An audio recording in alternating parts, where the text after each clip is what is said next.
Hey family, have you ever felt like God was calling you to do something and maybe you had people in your life, could be even people that are really, really close to you that were like naysayers and were in a sense like opposition.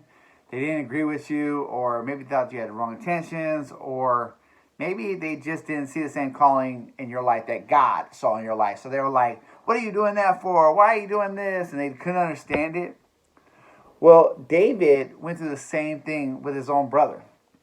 Matter of fact, in the story of David and Goliath, as we continue through 1 Samuel, David, when he came down, he's like, they was talking about yesterday, who's this uncircumcised Philistine defying the armies of God? Like, he was like, I couldn't understand why everybody was afraid when we had God on our side.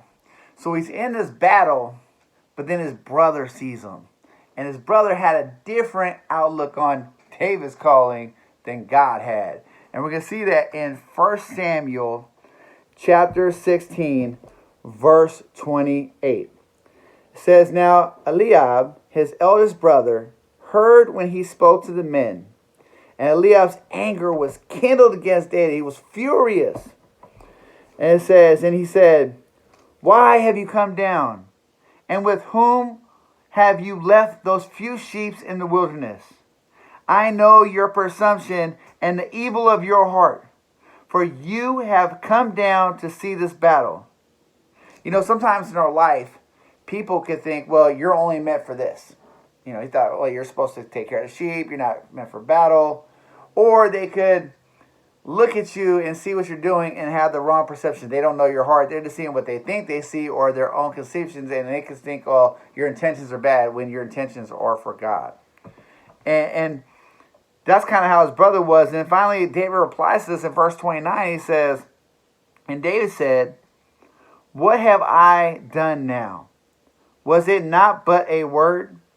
And he turned away from him towards another and spoke in the same way, and the people answered him again as before. You see, what he was doing was telling people, why are you guys afraid? We got God on our side. His brother gets mad at him because he's starting to make this momentum, and his brother gets mad at him, and he's like, what? And he kept doing it. He ignored it. Sometimes we got to ignore the naysayers in our life. Sometimes we got to ignore the people who have no idea the calling that God's put on our life. They just want to be haters or naysayers, and they don't really know what God knows. And so if God has called you to do something, no matter what anybody else says, trust God and follow that and keep on doing it and keep shouting what God has called you to shout and keep following and pursuing his calling in your life. All right, family, you guys have a blessed day.